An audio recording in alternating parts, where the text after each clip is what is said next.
매주 이 시간 특집 기획 이슬람으로 함께하고 있는데요. 오늘도 도움 말씀을 주시기 위해서 박종상 목사님 나오셨습니다. 안녕하십니까? 안녕하십니까? 예, 반갑습니다. 이번 주에 또 뵙게 돼서 너무 반갑습니다. 지난주에 이드 알 피트르라고 라마단이 끝난 후에 축제대에서 목사님 얘기를 잘 들었는데요. 실제로 우리나라에 있는 무슬림들이 김해 지역에 모여서 이드 알 피트르 행사를 했더라고요.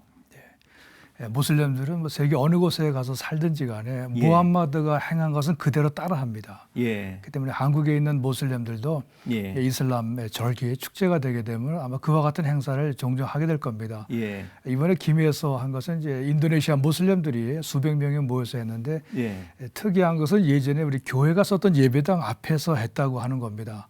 그래서 모슬렘들이 이제 앞으로 공공적 그런 행사를 할 때에 예배당을 썼던 장소들을 그들이 사용한다든지 공공질서 그리고 또 이제 앞으로 모스크가 이제 시장 주변에 사람들 주거 지역에 모이게 되면은 도로까지 점유하면서 이제 행사하는 것을 종종 볼 수 있을 겁니다. 이게 우려스러운 일입니다. 이제 점점 그런 일들이 많이 일어날 거라고 이제 생각이 되네요. 오늘은 이슬람의 또 다른 얼굴, 이슬람의 폭력성에 대해서 좀 이야기를 좀 나누려고 하는데요. 최근 IS가 벌이고 있는 폭력과 테러를 보면 얼마나 끔찍한지 저도 SNS를 통해서 이게 보내온 그런 것들을 많이 봤는데요.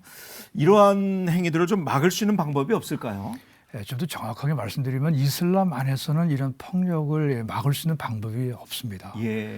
이슬람 초기부터 그 umma 안팎에서 이루어지는 것들을 보면은 어느 누구도 이런 폭력을 막지 못했는데 심지어는 무함마드조차도 그가 생전에 이런 폭력성을 제거할 만한 그런 장치를 umma 안에 이슬람 사상 안에 두지 못하고 죽었습니다. 사실 그것을 막을 수 있는 방법을 우리가 성경적 근거에서 볼 수 있는데 창세기 22장에 보게 되면 하나님께서 아브라함에게 이삭을 바치라고 하지 않습니까? 요거 이제 꾸란에서도 37장에 이것이 나오게 되는데 이것을 이제 무함마드가 자기 종족 중심으로 이제 해석을 달리하면서 이삭이 아니라 이제 이스마엘을 거기다 집어넣습니다. 사실 하나님께서 모슬렘들에게 주실 수 있는 아랍 사람들에게 주실 수 있는 아주 중요한 사건 하나를 그들이 의미를 왜곡하고 달리 번역함으로 말미암아서 아주 중요한 그런 폭력 제거 그 방법 장치조차도 그들이 잘못 그 활용하고 있는 것을 우리가 볼 수 있습니다.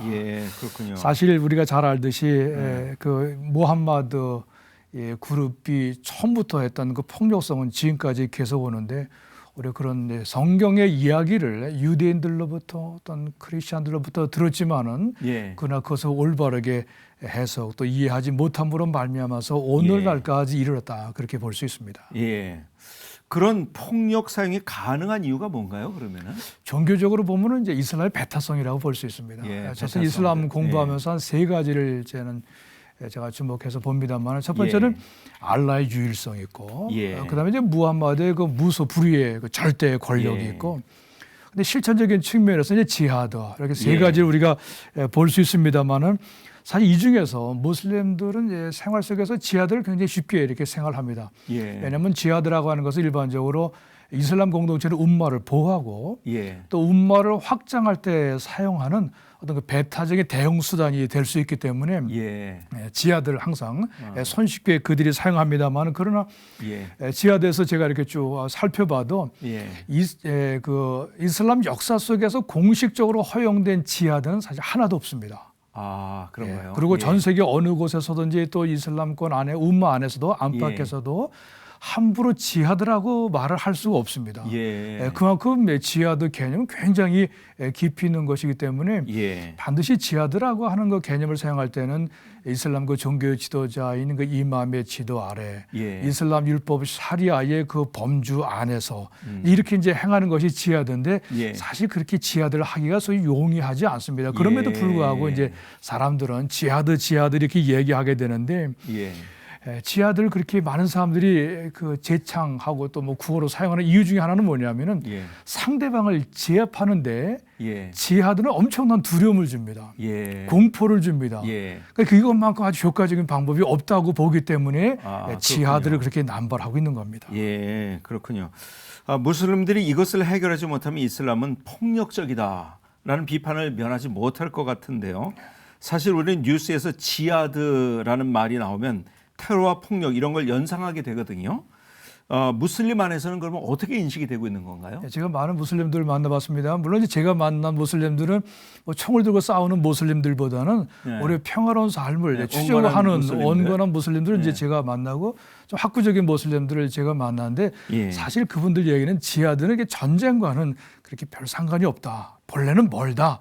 그런 얘기를 주장을 합니다. 예. 그러면 그 지하드란 말 말고 그러면은 본래 그 의미를 알기 위해서는 무엇을 우리가 알 수 있느냐 이렇게 제가 질문하면은 그 무자하다라고 하는 말, 내적, 그러니까 분투, 투쟁, 그리고 종교적인 그런 그 노력 이런 것을 이제 강조합니다만은 물론 이제 이 무자하다라는 말에서 무자히딘이라고 하는 이슬람 전사가 또 나오게 됩니다만은 이 말에서 그들이 주장하는 것은 뭐냐면은 내적인 문제다. 사실 그렇게 얘기를 합니다.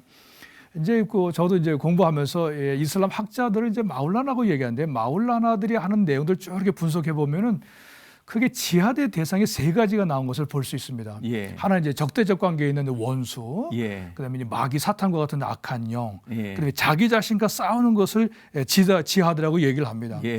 무슬림의 입장에서 이제 정의한다면 어떤 내용이 될 수 있냐면 지하드는 알라에게 이슬람하여, 다시 말하면 복종하여 겸손히 알라의 길에서 자기 정신적인, 종교적인, 그런 육체적인 모든 행위에 최선을 다하는 올바른 처신이다. 그렇게 정의를 할 수 있습니다. 여기서 이제 올바른 처신이라고 하는 것은 이슬람의 경전 꼬란, 그다음에 이제 무함마드가 소위 말하는 선을 강조한 이제 그런 내용들 이런 것이라고 볼 수 있습니다. 이런 측면에서 본다고 한다면 이슬람과 지하드는 불가분리의 관계 속에 있는 겁니다. 한 가지 제가 이제 높아심에 이제 말씀드립니다만은 지하드라고 우리말로 번역할 때 의미 번역하면서 뭐 일반 뉴스에도 성전이라는 개념을 가지고 우리가 사용하는데 제가 신신당부합니다만은 그건 성전, 다시 말하면 거룩한 성전이 아닙니다.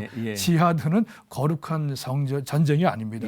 왜냐하면 하나님의 뜻에 어긋나는 것이 너무나 많이 있고 신이 행하는 것을 가리켜서 우리는 성전이라고 얘기하는데 지하드를, 이슬람의 지하드를 우리가 성전이라고 볼 수 없는 거죠. 그렇죠. 그건 제가 꼭 부탁을 드리고 싶습니다.